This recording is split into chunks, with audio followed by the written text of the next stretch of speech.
Live from our 7 Tasmania studios, your nightly news with Tom Johnson begins now. Good evening. First tonight, children as young as 5 will soon be eligible for the Pfizer jab under new guidelines by the national regulatory body. The state's December 15 border reopening date prompting Tasmanians of all ages to roll up their sleeves even sooner for a booster shot. Overworked and understaffed, HACSU members at the Hobart Private have had enough. What do we want? Safe workloads. When do we want it? Now. But with 3% of health workers yet to have their mandatory COVID vaccine before October 31, those yet to roll up their sleeves are facing pressure to receive the jab or leave. But some warn that could have dire consequences for the state's ailing health system. If those people leave the system, refuse to have their shot, it will leave some services without the specialist skills that they require.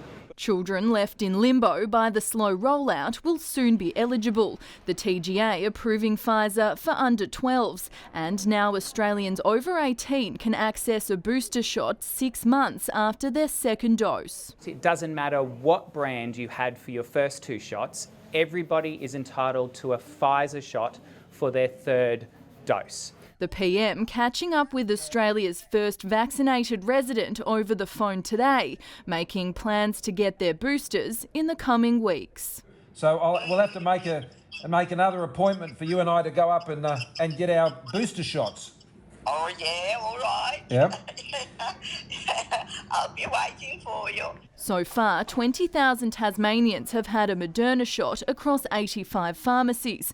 The December 15 border reopening date prompting some to roll up their sleeves even sooner. They're very aware of it, and we're very aware of it. Especially the Hobart lockdown really pushed people out to have their vaccinations, and I think our bookings have increased incredibly since last week. From next week, rapid antigen tests can be purchased from major supermarkets, but whether that will be an acceptable form of testing to enter the state is yet to be decided. Ultimately, it will be dependent on public health advice. So public health is reviewing the evidence around the rapid antigen testing, and we'll have more to say on that in coming weeks. Pop-up Pfizer clinics will open at Bunnings in Burnie, Devonport and Invermay this weekend, so you can walk in and get the jab while you shop. A reminder that hitting the 90% vaccination rate will mean Tasmania's ticket to freedom. Ainsley Kosh, 7 Tasmania News. Work is underway to prepare schools for the return of COVID to Tasmania, with our borders set to reopen mid-December. One measure currently being considered by the state government is making vaccinations mandatory for school staff. Back to class for the Education Minister. Build mindfulness. That's perfect. Working to make sure classrooms are COVID ready, with our borders reopening on December 15. We're going to be looking at elements such as ventilation, masks, social distancing, hygiene measures. Auditing classroom windows to increase ventilation and looking at outdoor learning spaces. We want to make sure that these measures are in place for Term 1 in 2022. She said that they were going to study the windows for the next 2 months to make sure they're in working order. What sort of plan for COVID is that? The state government also looking to order a stockpile of air purifiers for schools. Escalation plans in place in case lockdowns force students to once again learn from home, something parents became all too used to last year. Not real happy about it, but we'll have to deal with it if it happens. We're ready to support whatever happens. One of the children has health problems, so we don't want it either. Happy that the borders are going to be opening up, and I think it's worth taking that risk. With vaccinations now mandatory for sectors like health and aged care, the state government is now considering whether to extend those rules to other cohorts like school staff. No decision has been made yet. If public health decided that was the path they wanted to go down, that would definitely be something we would look into. Meg Sides, 7 Tasmania News. Another 4 state service employees have been stood down in Tasmania following allegations of child sexual abuse. 3 based in the south of the state and 1 in the north. These are contemporary matters, while 2 relate to historical matters. That brings the number of state servants stood down since October last year in relation to allegations, both historic and contemporary, to 24. It comes after revelations 109 of the 307 Tasmania-specific recommendations from the National Royal Commission 4 years ago are yet to be implemented in the state. The Tasmanian government will pursue Basslink for compensation over the 2015 failure of the interconnector. An arbitrator found the owners of Basslink owed Hydro Tasmania and the state of Tasmania in excess of $70 million. The minister says a standstill agreement was entered in 2020 but will not be extended. The government is taking this action to protect the interests of Tasmanians, as money owed to the state and Hydro Tasmania is ultimately owed to the people of Tasmania. Guy Barnett says he's confident the legal dispute will not impact the state's energy security. A Supreme Court jury has heard how a Western Australian woman accused of murdering her mother in Launceston in 2019 had thought she had committed suicide when she found out about her death. A police interview conducted with Natalie Marr in Perth was played to the courtroom, where she said her mother had been suicidal for a long time. 71-year-old Veronica Corstefan was found dead in her bed in late October, but police believe she died almost 4 weeks earlier.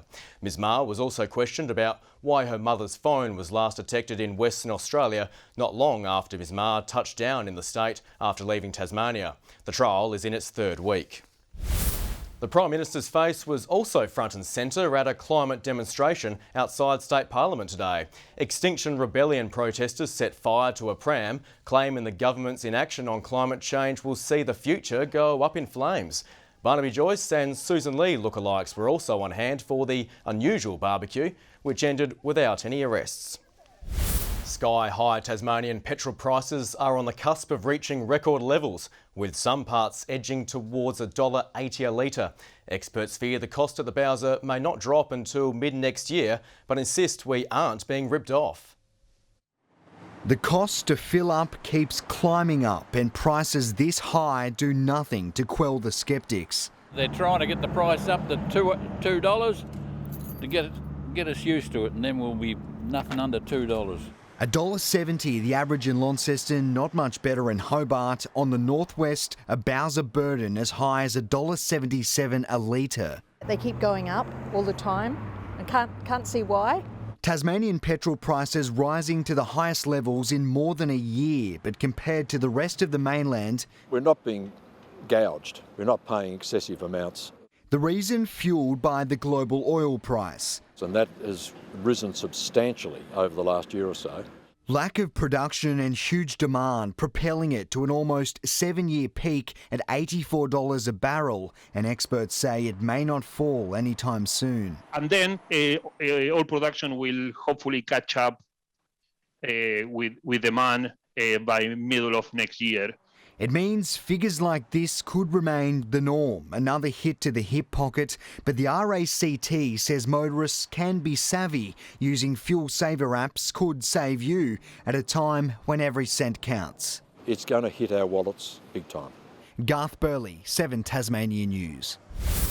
Beer lovers could soon be paying an extra $10 a carton, according to workers at James Bogues. The Launceston Brewery claims the state government's new container refund scheme will send overhead soaring by more than $1 million a year. It believes the move will put jobs at risk and the extra price tag will inevitably be passed on to consumers.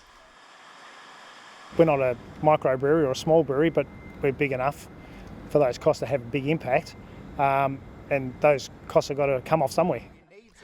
The business says it's not opposed to a container deposit scheme, but wants a new model which supports all in the industry.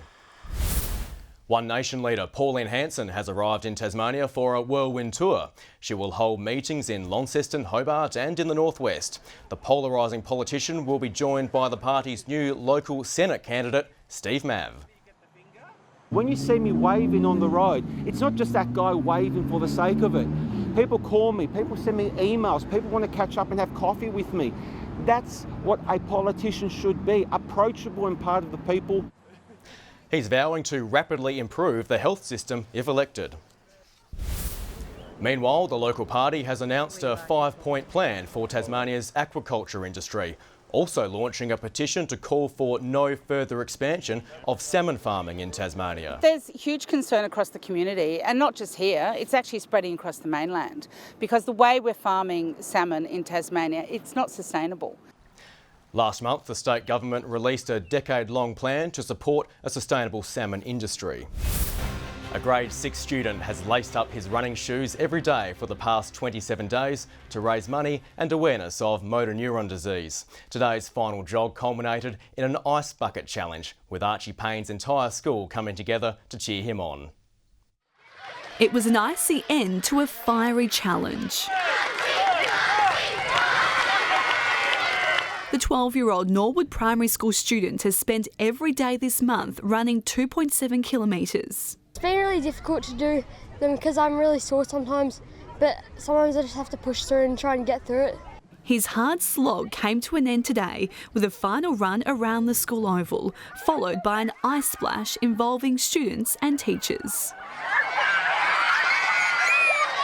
It was very cold, but it was really good just to get out there and celebrate Archie's MND challenge, and I'm very proud of him for doing that. I thought it was a really special event to be a part in, and I really enjoyed it. Archie was named the Tasmanian ambassador for the challenge with this year's fundraising feat in memory of a family friend who died in June, 27 months after being diagnosed with MND. Mum Ali is in awe of her son's generosity and drive. Words can't describe how proud we are of him. He's got a heart of gold, that's for sure. As is Australian champion runner and Archie's coach, Josh Harris. What he's done is fantastic, and to raise so much money this year just shows, for such a young person to do such a thing is amazing. Even on the hard days, Archie got it done. He came back and he said, you know what? He said every single person with MND would give anything to be able to run, so he went and strapped his shoes on and off he went. Archie has raised almost $4,000 already and doesn't plan on slowing down. It's just not okay for people to be dying by this disease that has no cure or treatment at the moment. If you'd like to donate, head to the Fight MND 27 Challenge website. Letitia Wallace, 7 Tasmania News. Hobart's first children's mayor has been appointed in a ceremony at Town Hall. Students from schools across the municipality sharing their vision for Hobart if elected to council. I thought that a good idea for Hobart would be to have a fourth wheelie bin designed just to recycle soft plastics so we can turn them into things to be used by the environment. The entrants will discuss their ideas with elected members at a full council meeting next month. Bikes and helmets have filled East Launceston Primary School's oval today. Around 200 students brought their bikes and scooters to school to coincide with a bike safety education course being run for grades 3 to 6 over the last 2 weeks. They've been learning all the road rules. That's why today we've opened up some of our side streets in East Launceston to allow the students to practice those road safety rules. It's also a life skill, so it's really important that students learn to ride a bike. We've been taught how to be safe on bikes and how to ride around tracks safely without hurting anyone, and we've been having fun while being safe as well. The Kids on Wheels Day is in its 3rd year. The Hobart Hurricanes are looking to avoid a second straight defeat in the WBBL, but have a tough run chase on their hands. The Melbourne Stars got off to a flyer with the bat racing to 43 after 6 overs before the loss of 3 quick wickets pegged them back. But an 83-run partnership between Maya Boucher and Kim Garth propelled the Stars to a target of 144. Last night, the Heat easily chased down the Hurricanes' target by 8 wickets. A classy century from Marnus Labuschagne has put Tasmania's bowlers under pressure on the first day of the Sheffield Shield. Lawrence Neil-Smith claimed an early wicket before Joe Burns and Labuschagne combined for a 183-run partnership, with the test number 3 sweeping his way to 3 figures. He eventually perished for 136. Queensland is 3 for 311 at stumps. Following the cancellation of Tasmania's 3 major tennis tournaments, the Domain Tennis Centre has unveiled its new look summer program. The 3rd edition of the Premier League will see the state's top-ranked men and women of all ages battle it out in club competitions. We've engaged 18 of the best players from southern Tasmania, as well as some players from up north. The courts will also host the Hobart Out tournament in January, which is expected to attract players from around the country. Good evening. Hobart maxed out at 21 today. Launceston recorded 19, Burnie and Devonport 16 degrees. Grove, Bushy Park, Ouse and Butler's Gorge all 23, nice and warm. King Island and Strahan 21, St Helens and Friendly Beaches 19. Flinders Island and Smithton 18 today, Lowhead 16, Lyawenia low with -3. Some cloud was spotted today by our lookouts, bits over the north and Midlands. The next band of cloud you can see there looming to the west, and there it is with the oncoming front stretching our way from South Australia. A low produced clouds south of WA as well. Tomorrow the front weakens as it crosses Tasmania. A low passes well to our south and another couple of lows to our west and over South Australia. Winds variable, 5 to 15 knots over northern waters, but southwest to southeasterly elsewhere at 15 to 25 knots. So we have a strong wind warning for all Tasmanian coastal waters apart from waters east of Flinders Island. We have a minor flood warning for the South Esk, Macquarie, Meander and Jordan rivers, a flood watch. That's for the North Esk, Mersey, Huon, Derwent and Coal River catchments. Forecast for tomorrow, 19 and showers increasing for Hobart, showers for Cygnet 18, 21 for New Norfolk. Launceston a top of 25 degrees with showers developing mainly later in the day, 19 the top for Devonport, showers also on the way for Campbelltown later, 23 the high.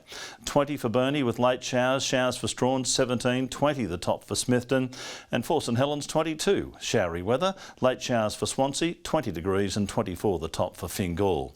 UV at a high 7 again for Thursday. Friday's weather, not much chop, rain and wind for all of the state. Showers over the west, central and far south on Saturday, snow to 600 metres, and on Sunday partly cloudy weather for all of us, but we could see a shower over the west again. Showers and a possible storm for Adelaide, wet in Melbourne, fine in Canberra and Sydney, and a sunny 32 for Brisbane. Partly cloudy, 18 degrees right now in Hobart, 15 in Launceston, bit of cloud over Devonport with fine and 14 degrees. Garth, Tom Johnson, myself, all the blokes on TV tonight, Tom, we might be in trouble for gender imbalance. I was going to say, HR will be onto us. Good to have the gang back together. Thanks for that, Murph. And that's all from us here tonight at 7. We'll be back later with updates tonight. Thanks so much for joining us. Good night.